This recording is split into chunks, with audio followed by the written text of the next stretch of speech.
नमस्कार दोस्तों, मैं रत्ना सिंह क्रैक हिंदी एग्ज़ाम में आपका स्वागत करती हूँ। दोस्तों, हमने पहले के वीडियो में हम शुरू किए हैं काव्य शास्त्र, जिसमें हम काव्य के भेद एवं काव्यांग, जिसमें हम सबसे पहले रस का अव्यय एवं भेद कंप्लीट कर चुके थे। पूरा बहुत ही इम्पॉर्टेंट टॉपिक था। और आज हम शुरू करते हैं अलंकार।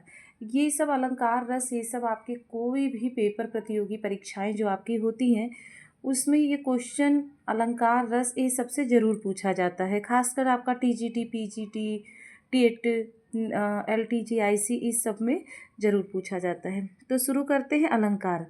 अलंकार की परिभाषा सबसे पहले देखते हैं। अलंकरोत इति अलंकारा, अर्थात जो अलंकृत सुशोभित करे उसे क्या कहते हैं? अलंकार कहते हैं। आचार दंडी के अनुसार काव्य शोभाकरान धर्मान अलंकारान प्रक्षते। देखिए ये क्या कहते हैं, लाइन ऐसे आ जाएगी, काव्य शोभाकरान धर्मान अलंकारान प्रक्षते। ये किसके अनुसार है? तो आपको याद होना चाहिए, दंडी के अनुसार है। अर्थात काव्य के शोभाकारक धर्म अलंकार कहते हैं। जिस प्रकार किसी स्त्री की शोभा आभूषणों से बढ़ जाती है, उसी प्रकार अलंकारों में काव्य की सुंदरता बढ़ जाती है। क्लियर हुआ? स्पष्ट है कि अलंकारों से काव्य में शोभा उत्पन्न नहीं होती, केवल क्या होती है? बढ़ती है। अलंकार की परिभाषा इस प्रकार दी जा सकती है कि काव्य की शोभा बढ़ाने वाले तत्व क्या कहलाते हैं? अलंकार कहते हैं। अब देखते हैं अलंकार के भेद। अलंकार 3 प्रकार के होते हैं। कौन कौन से? शब्दालंकार, अर्थालंकार और उभयालंकार। क्वेश्चन पूछा जाता है अब अलंकार कितने प्रकार के होते हैं? तो 3 प्रकार के, शब्दालंकार, अर्थालंकार और उभयालंकार। अब आपके शब्दालंकार किसे कहते हैं? जो शब्द पर आधारित होता है। यदि शब्द के स्थान पर उसका पर्यायवाची रख दें तो अलंकार समाप्त हो जाता है। किसमें? क्या दिया गया है? यदि शब्द के स्थान पर उसका पर्यायवाची रख दें तो अलंकार समाप्त हो जाता है। किसमें? शब्दालंकार में। और प्रमुख शब्दालंकार कौन कौन से हैं? अनुप्रास, यमक, श्लेष, पुनरुक्ति, वक्रोक्ति। ऐसे पूछ लिया जाता है कि अनुप्रास कौन सा अलंकार है, शब्दा अर्था उभया दे दिया गया और आपको किसी एक पे टिक करना होता है। तो ये आपको पता होना चाहिए कि अनुप्रास शब्दालंकार कौन कौन से होते हैं। अनुप्रास, यमक, श्लेष, पुनरुक्त और वक्रोक्त, ये क्या होते हैं? शब्दालंकार, शब्द पर आधारित होते हैं। अर्थालंकार जो अर्थ पर आधारित होता है, अतः शब्द के स्थान पर उसका पर्यायवाची रख देने पर भी अलंकार बना रहता है। शब्दालंकार में समाप्त हो जाता है और अर्थालंकार में बना रहता है। अब अर्थालंकार कौन कौन से हैं?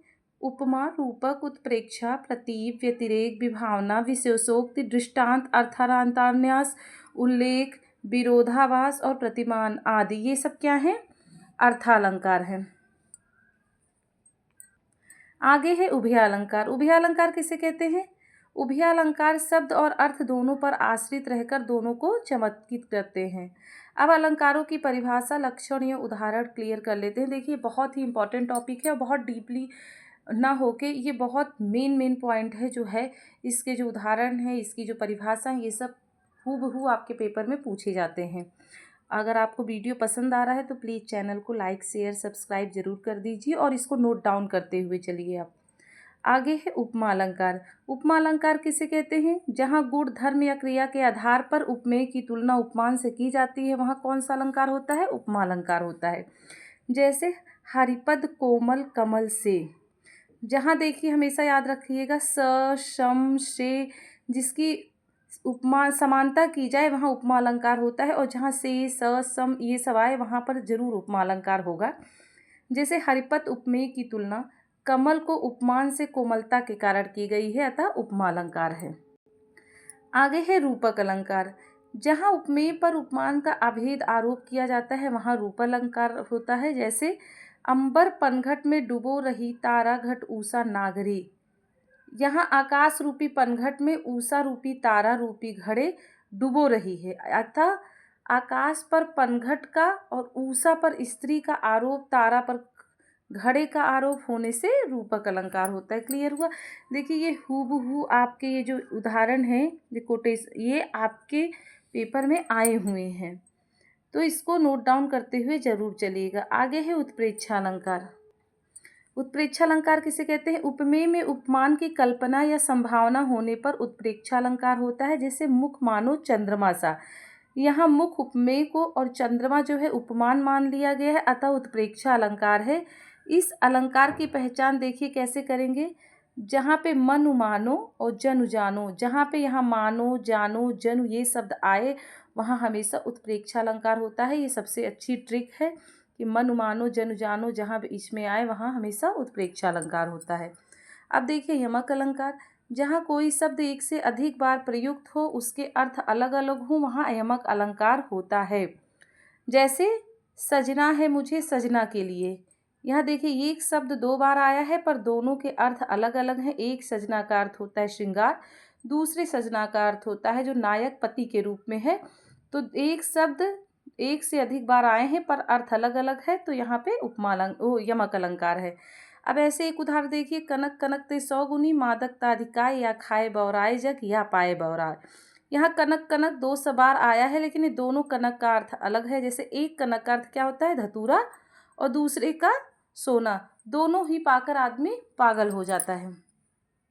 आगे है श्लेष अलंकार, जहाँ कोई शब्द एक ही बार प्रयुक्त हो किंतु प्रसंग भेद में उसके अर्थ एक से अधिक हो वहाँ कहाँ क्या होता है श्लेष अलंकार होता है। जैसे रहीमन पानी राखिए बिन पानी सब सून और पानी गए न उबरे मोती मानुष चून। ये ऐसे ही उदाहरण आपके पेपर में दे दिए जाते हैं। कई बार ये पेपर आपके ये उदाहरण आए हैं, आपके टेट टीजीटी पीजीटी ये सब में ये उदाहरण आए हैं, तो आप ध्यान रखिएगा। श्लेष अलंकार है जहाँ एक शब्द एक ही बार प्रयुक्त हो पर उसके अर्थ एक से अधिक हों। जैसे देखिए यहाँ पानी के 3 अर्थ दिए गए हैं, कांति आत्मसम्मान और जल। अतः श्लेष अलंकार है क्योंकि पानी शब्द एक ही बार प्रयुक्त है तथा उसके अर्थ अलग अलग हैं। आगे है विभावना अलंकार, जहाँ कारण के अभाव में भी कार्य हो रहा है वहाँ विभावना अलंकार होता है। जैसे बिनु पग चले सुने बिनु काना, वह ईश्वर बिना पैरों के चलता है और बिना कानों के सुनता है। अब कारण के अभाव में कार्य होने से विभावना अलंकार होता है। क्लियर हुआ आपका। अब अनुप्रास अलंकार, अनुप्रास अलंकार किसे कहते हैं, जहाँ किसी वर्ण की अनेक बार क्रम से आवृत्ति हो वहाँ अनुप्रास अलंकार कहते हैं। जैसे भूर भूर भेद भाव भूमि से भगा दिया, यहाँ भा की आवृत्ति अनेक बार होने से अनुप्रास अलंकार हो, जहाँ एक ही वर्ण की कई बार आवृत्ति होती है। भ्रांतिमान, जहाँ उपमेय में उपमान की भ्रांति होने से और तदन रूप क्रिया होने से भ्रांतिमान अलंकार होता है। जैसे नाक का बहुत इम्पॉर्टेंट है, ये आया हुआ है पेपर में, नाक का मोती अधर की कांति से बीज डाड़िम का समझकर भ्रांति से देखकर सहसा हुआ सुख मौन है सोचता है अन्न सुख या कौन है। देखिए जो ये उदाहरण हैं अलंकार के, ये आप नोट डाउन करते हुए चलिएगा, ये बहुत ही इम्पॉर्टेंट उदाहरण है। देखिए यहाँ नाक में तोते का और दंत पंक्ति में अनार के दाने का भ्रम हुआ है अतः भ्रांतिमान अलंकार है। अब संदेह अलंकार, जहाँ संदेह प्रकट किया जाए, जहाँ उपमेय के लिए दिए गए उपमानों में संदेह बना रहे तथा निश्चय ना हो कि यह क्या है तो वह संदेह अलंकार होता है। जैसे सारी बीच नारी है कि नारी बीच सारी है कि सारी ही की नारी है कि नारी की ही सारी है। देखिए यहाँ क्या संदेह है कि समझ नहीं पा रहा है कि साड़ी के बीच नारी होती है कि नारी के बीच साड़ी होती है, तो यहाँ पे क्या है संदेह अलंकार है। अपहुत अलंकार, जहाँ उपमेय का निषेध करके उपमान की स्थापना की जाए वहाँ अपहुत अलंकार होता है। जैसे मैं जो कहा रघुवीर कृपाला बंधु न होई मोर या काला, मतलब यह मेरा भाई नहीं काल है। यहाँ उपमेय जो है वो भाई का निषेध करते हुए उपमान किसको का बताया गया है, काल को, इसकी स्थापना की गई है, अतः अपहुत अलंकार है।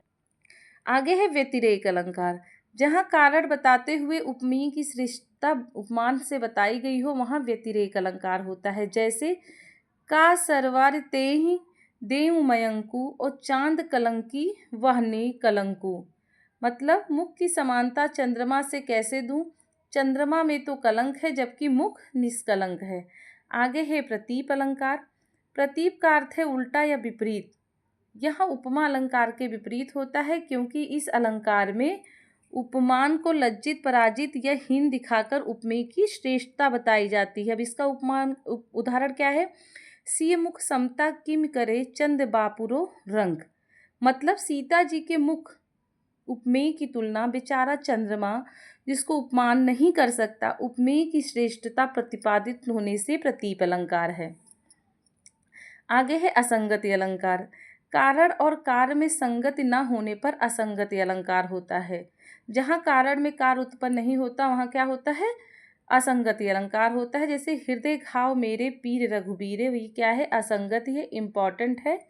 घाव तो लक्ष्मण के हैं पर पीड़ा राम को है, अतः असंगति अलंकार है।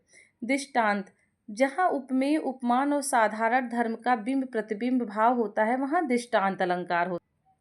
जैसे बसे बुराई जासु तन ताही को सम्मान, और भलो भलो कहीं छोड़िए खोटे ग्रह जप दान। यहाँ पूर्वार्ध में उपमेय वाक्य और उत्तरार्ध में उपमान वाक्य है। इनमें सम्मान होना और जपदान करना ये दो भिन्न भिन्न धर्म कहे गए हैं। इन दोनों में बिंब प्रतिबिंब भाव है अर्थात दृष्टांत अलंकार है। अब है अर्थांतरन्यास।